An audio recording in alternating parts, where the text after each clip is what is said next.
The silent threat. The message that would change the course of human history arrived on a Tuesday.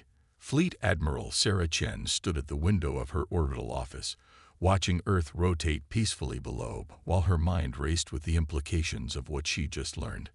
The holographic report floating above her desk contained intelligence that made her blood run cold. The Galactic Confederation, that supposedly benevolent alliance of spacefaring species that had welcomed humanity into their ranks 50 years ago, had been planning humanity's downfall since day one. Their diplomatic overtures, their technological assistance, their careful regulation of human expansion. It had all been a carefully orchestrated plan to keep humanity contained until they could be safely eliminated. "Play it again," she commanded, and the AI assistant projected the intercepted transmission once more. The encryption had been nearly perfect. It had taken Earth's quantum computers 3 years to crack it. But the wait had been worth it. The human problem must be addressed before it becomes untenable. The Confederation High Chancellor's translated voice echoed through her office. Their rate of adaptation and innovation is unprecedented. Given another century of development, they could pose a genuine threat to Confederation stability. The containment protocols have bought us time, but the species elimination plan must proceed as scheduled. Sarah's jaw clenched. The Confederation had underestimated humanity in one crucial way. They thought their encryption was unbreakable. They never suspected that human quantum computing had already surpassed their own. Just as they never suspected that the primitive fusion drives on human ships were a carefully maintained facade, hiding the true capabilities of human dark matter propulsion technology. For 50 years, humanity had played the role of the eager but backward newcomers to galactic society. They had accepted the Confederation's superior technology with gratitude while secretly developing their own. They had submitted to trade restrictions and territorial limitations while building hidden shipyards in dimensional pocket spaces the Confederation couldn't detect. "Admiral," her aide's voice came through the comm. "The Joint Chiefs are assembled in the secure conference room." On my way. Sarah took one last look at her homeworld. The Confederation had planned to sterilize it within the decade. Instead, they were about to learn why humanity had survived countless near-extinction events throughout its history. In the conference room, the highest-ranking military leaders of Earth sat around a circular table. The mood was grim but determined. They had prepared for this possibility for decades, hoping it would never be necessary. "The elimination order is confirmed," Sarah announced without preamble. "The Confederation plans to begin their operation within 8 years. We have no choice but to strike first." General Marcus Rodriguez, commander of the Sol Defense Force, leaned forward. "Ghost Fleet is ready. All ships are equipped with the new quantum phase drives and neural-linked targeting systems. The Confederation has no idea we've achieved this level of technology. Their arrogance will be their downfall," Admiral Yuki Tanaka added. "They still think we're struggling to match their basic shield technology. They haven't detected any of our advancements." Sarah nodded. "Operation First Strike is authorized. We'll target their primary command and control centers first, using the dimensional phase technology to bypass their defenses completely. Their overconfidence means they've centralized too much of their command structure. We can decapitate their leadership before they even realize they're under attack." The next several hours were spent finalizing the details of humanity's preemptive strike. Ships that had been hiding in pocket dimensions throughout Confederation space would emerge simultaneously, striking critical targets with weapons the aliens had never seen before. The entire operation would be over in less than 6 hours. As the meeting concluded, Sarah looked at each face around the table. The Confederation thinks they've been carefully managing a primitive species that needs to be culled. They're about to discover that humanity doesn't take kindly to extinction threats. We've survived ice ages, plagues, and our own nuclear weapons. We've clawed our way up from caves to the stars through sheer determination and ingenuity. And now we're going to show the galaxy why you don't threaten Earth." The others nodded grimly. In 12 hours, the first human ships would emerge from their dimensional hiding spaces. The Confederation would learn too late that their careful plans to contain humanity had only forced humans to become more innovative, more resourceful, and more dangerous than they could have imagined. Sarah sent the coded signal that would begin deployment of the Ghost Fleet. Across human space, ships began powering up their dark matter drives. The countdown to humanity's survival had begun. Operation Ghost Strike.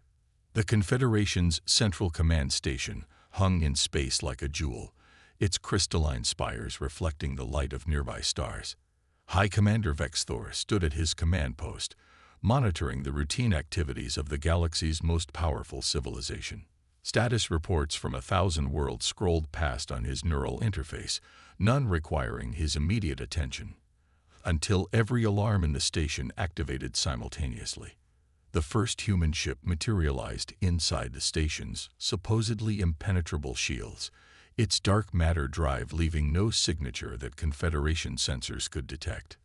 Before Vexthor could process what he was seeing, precision antimatter charges detonated at key structural points throughout the command center. Similar scenes played out across Confederation space. Humanity's Ghost Fleet emerged from dimensional pockets that Confederation science had deemed impossible, striking with devastating accuracy. Each target had been carefully chosen through years of patient intelligence gathering. In the Sol system, Admiral Chen watched the tactical display as green confirmation signals appeared one after another. First wave successful, her tactical officer reported. 87% of primary targets neutralized. No losses.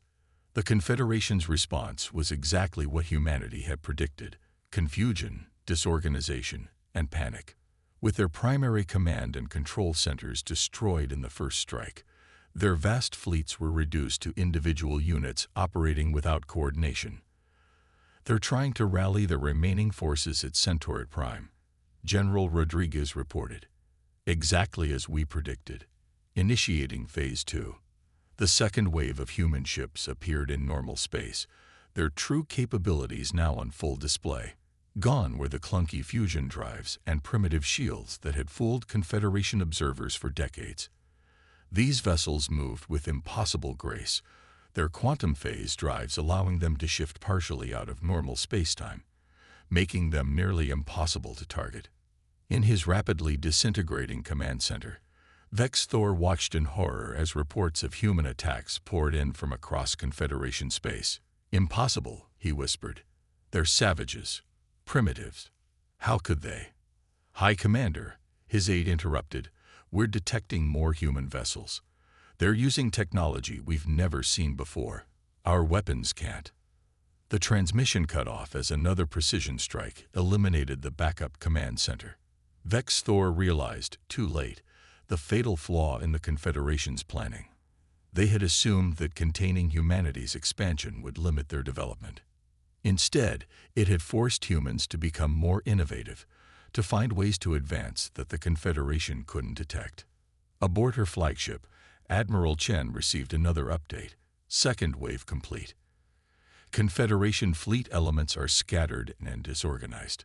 Their remaining command structure is trying to coordinate a response, but our quantum jamming is preventing effective communication between their units. Sarah allowed herself a small smile. The Confederation had never imagined that humans would develop quantum entanglement communication systems that couldn't be intercepted or jammed. Just as they had never imagined that the primitive humans would master dimensional engineering while pretending to struggle with basic spaceflight. "Begin Phase 3, she ordered. "Target their shipyards and production facilities. Without centralized command and control, they won't be able to coordinate an effective defense." The third wave of human ships emerged from their dimensional hiding spaces, striking Confederation industrial centers with precision that demonstrated decades of careful planning. Each target had been studied, its defenses analyzed, and its weaknesses identified long before the first shot was fired. "Admiral," her tactical officer called out, "we're detecting multiple Confederation fleet elements attempting to converge on Earth. They appear to be acting on pre-existing contingency plans." Sarah nodded. This too had been anticipated. "Deploy the orbital defense grid." Around Earth, thousands of satellites that the Confederation had dismissed as primitive communication relays revealed their true nature. Quantum phase shields snapped into existence, creating an interlocking defense network that no current Confederation weapon could penetrate. "Send word to all fleet elements," Sarah commanded. "Operation Ghost Strike is proceeding as planned." The Confederation's ability to coordinate large-scale military operations has been eliminated. Their industrial capacity is being systematically reduced. Phase 4 will begin on schedule. As she watched the tactical display, Sarah reflected on the irony of the situation. The Confederation's plan to eliminate humanity had been based on the assumption that containing Earth's expansion would prevent humans from becoming a threat. They never understood that humanity's greatest advances had always come in response to containment, to limitations, to threats of extinction. Now, the galaxy's greatest civilization was learning that their careful plans to manage humanity's development had only ensured their own downfall. The Ghost Fleet continued its precision strikes, methodically dismantling the Confederation's military and industrial infrastructure, while their mighty fleets flailed ineffectively at an enemy that couldn't effectively target or track. The age of Confederation dominance was ending. The era of humanity had begun. The price of underestimation. The Emergency Council of the Confederation's surviving leadership gathered in a bunker deep beneath the surface of Proxima II.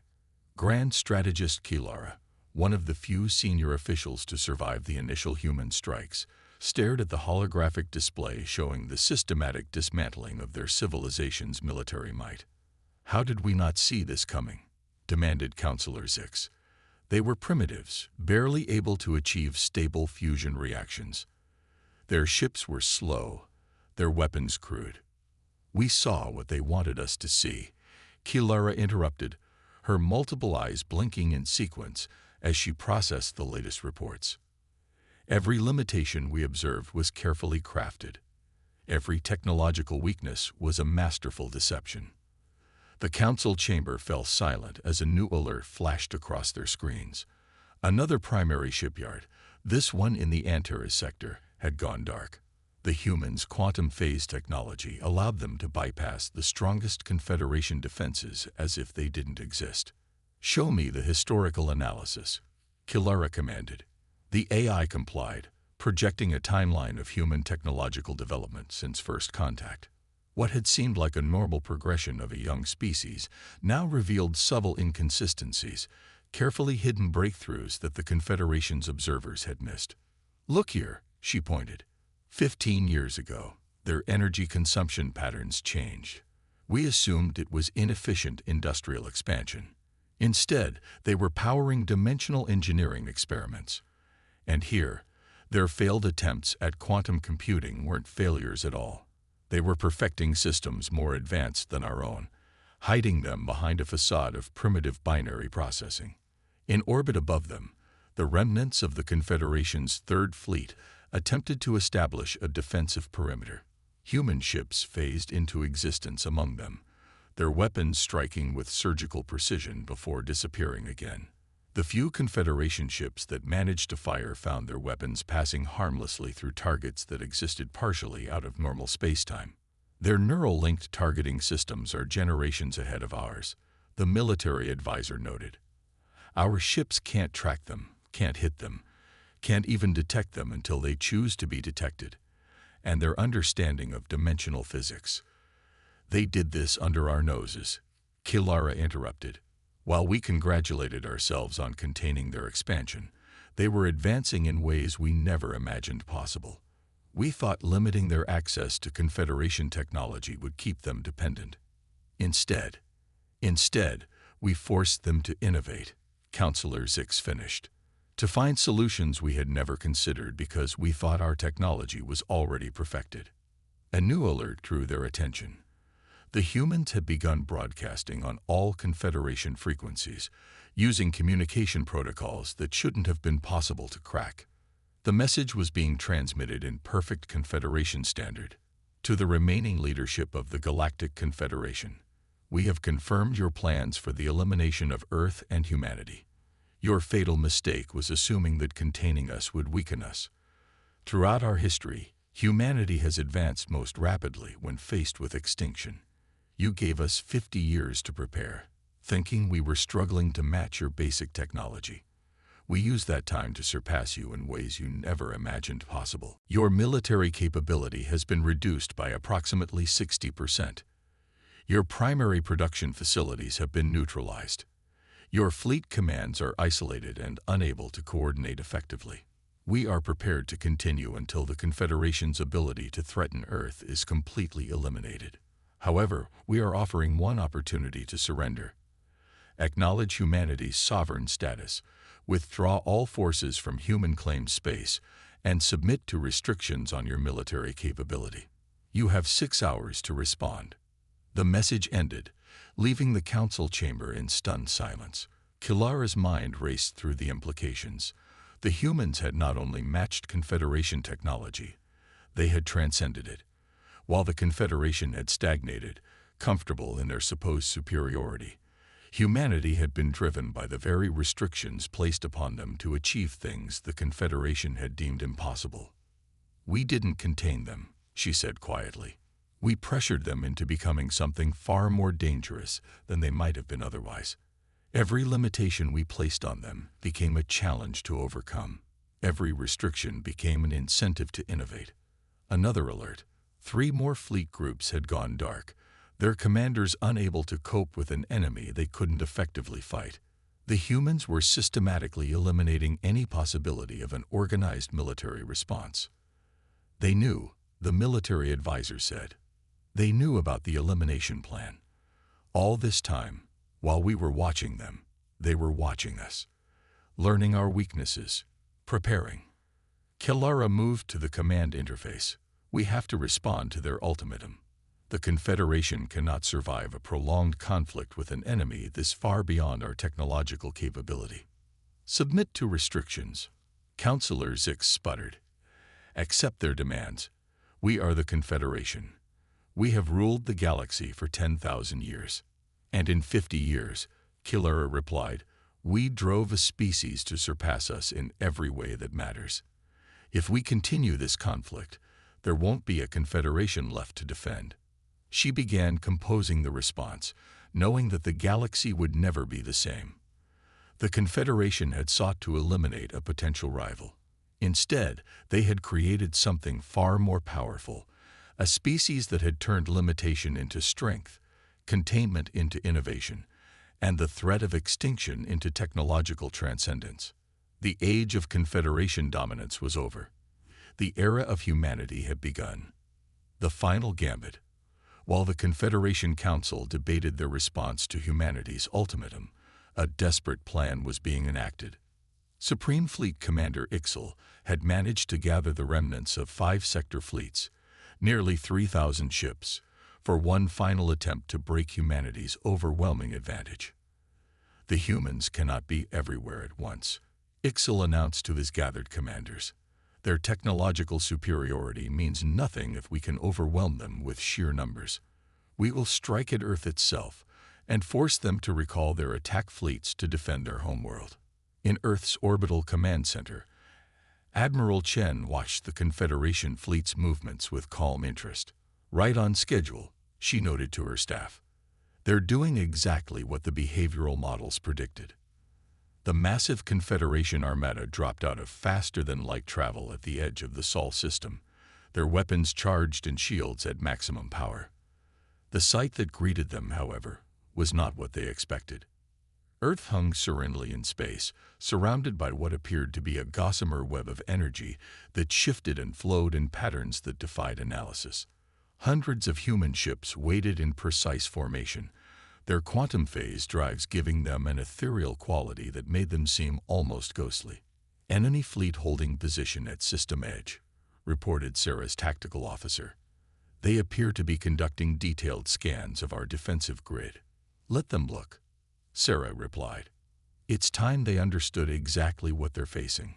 On his flagship, Commander Ixel studied the sensor readings with growing unease. The human ships were utilizing energy patterns that his scientists couldn't even begin to comprehend. Their defensive grid around Earth appeared to be operating on principles that violated what the Confederation had thought were immutable laws of physics. "Begin the attack," he ordered, pushing aside his doubts. "All ships, advance at maximum speed. Concentrate fire on their defensive grid nodes. We will break through by sheer force." The Confederation fleet surged forward, their weapons blazing. Energy beams and plasma torpedoes streaked toward Earth's defenses in a display of firepower that could have cracked a planet. The gossamer web of energy around Earth flickered and absorbed every shot without strain. "Sir," Ixal's science officer reported, voice shaking, "their defensive grid isn't just blocking our attacks. It's absorbing the energy, converting it. They're using our own weapons to strengthen their shields." Sarah allowed herself a small smile as she gave the order. "All ships, execute Pattern Omega. Show them what humanity can really do." The human fleet moved with impossible coordination, their neural-linked crews operating as single organisms. Ships phased in and out of normal space-time, appearing inside the Confederation formation. But instead of firing weapons, they began projecting fields of strange energy. "What are they doing?" Ixal demanded as his sensors went crazy. "What kind of weapon is this?" "It's not a weapon, sir," his science officer whispered. "They're altering the fundamental forces of space-time itself. The laws of physics within their fields are changing." Throughout the Confederation fleet, ships suddenly found themselves unable to maintain power to their shields. Weapons refused to fire. Energy reactors flickered and died. The humans had created localized regions where the basic principles of Confederation technology simply ceased to function. "This is impossible," Ixal breathed. "No species has ever achieved this level of control over fundamental forces. The energy requirements alone would be—" "Commander," his tactical officer interrupted. "Multiple human ships appearing within our formation. They're everywhere." The battle, if it could even be called that, was over in minutes. Human vessels systematically disabled the Confederation fleet, their superior understanding of physics and dimensional engineering rendering the most powerful armada ever assembled completely helpless. Sarah's voice echoed through every Confederation ship. "Your weapons cannot harm us. Your shields cannot stop us. Your technology, which you thought was the pinnacle of achievement, is primitive compared to what humanity has developed while you weren't looking. Stand down your vessels, or we will be forced to demonstrate even more of our capabilities." On his powerless flagship, Commander Ixal stared at the tactical display in shock. 3,000 ships, the combined might of 5 sector fleets, had been neutralized without a single casualty on either side. The humans hadn't just defeated them, they had rendered them completely irrelevant. "Send the surrender signal," he ordered quietly, "and may whatever gods exist have mercy on us for provoking this species into becoming what they are now."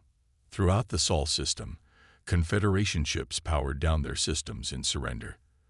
The great armada that had come to break humanity's power hung motionless in space, thoroughly defeated by technology they couldn't even comprehend. In her command center, Admiral Chen received the surrender confirmation. "Send word to all fleet elements," she ordered. "Operation Ghost Strike is complete. The Confederation no longer poses a threat to Earth." As she watched the Confederation ships being escorted to containment areas, Sarah reflected on the irony of the situation. The Confederation had feared humanity's potential so much that they had planned to eliminate humanity entirely. Instead, their actions had driven humanity to achieve that potential far more quickly and completely than anyone could have imagined. The galaxy would never be the same. Dawn of a new era. 1 month after the surrender of the Confederation fleet in the Sol system, the Great Hall of Earth's Unity Center hosted an unprecedented gathering. Representatives from every major species in the galaxy had come to witness the formal dissolution of the old Confederation and the establishment of a new galactic order. Admiral Sarah Chen stood at the podium, facing an audience that included both former enemies and newly liberated allies. Many of the smaller species that had suffered under Confederation dominance had already reached out to Earth, seeking protection and partnership in the new era. The galaxy stands at a crossroads, Sarah began. For 10,000 years, the Confederation maintained their power through suppression and control.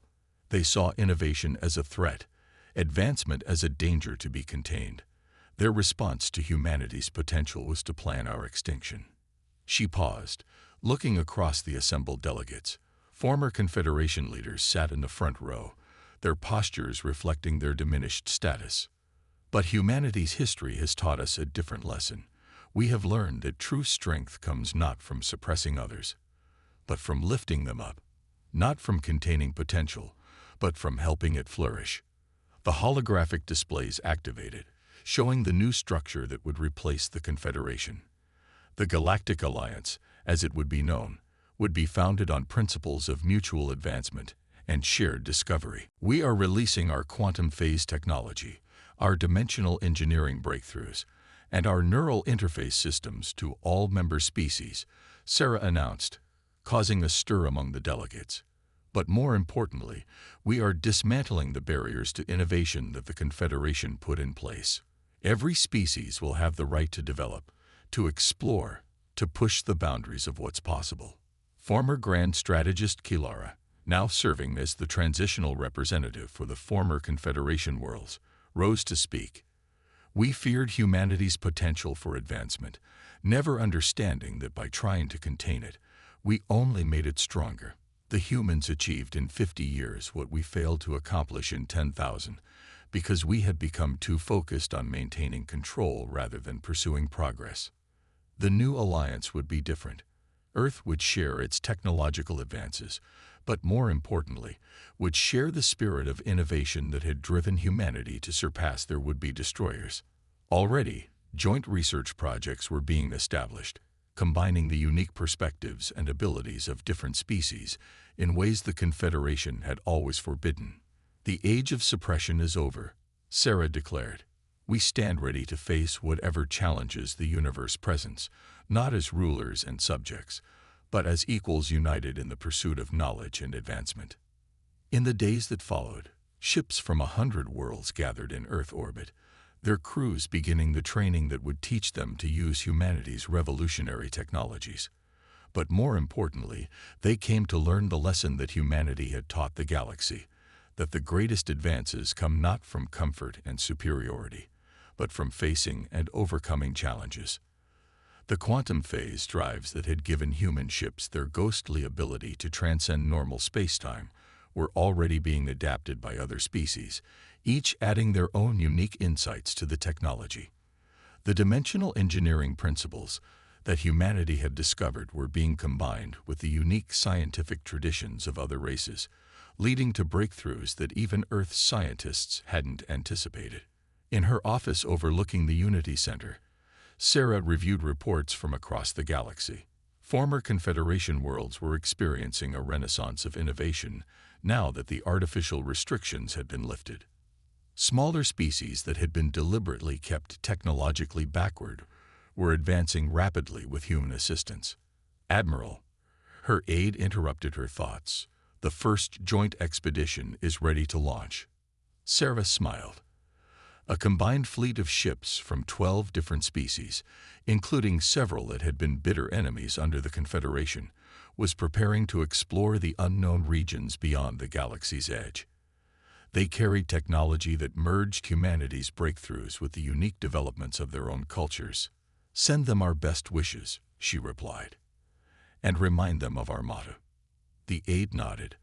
The words had already become famous throughout the galaxy. Innovation comes from challenge. Strength comes from diversity. The future belongs to those who dare to imagine it. As she watched the joint expedition depart, Sarah reflected on how completely the galaxy had changed in just a few short months. The Confederation had feared humanity's potential so much that they had planned to destroy Earth. Instead, they had driven humanity to achieve things they had never imagined possible, and in doing so, had inadvertently launched a new golden age for all species. The universe was vast and full of mysteries, but now, for the first time, The galaxy's civilizations would face those mysteries together, each contributing their unique perspectives and abilities to the greatest adventure of all, discovery. The future that humanity had imagined was becoming reality, and it was more magnificent than anyone could have predicted.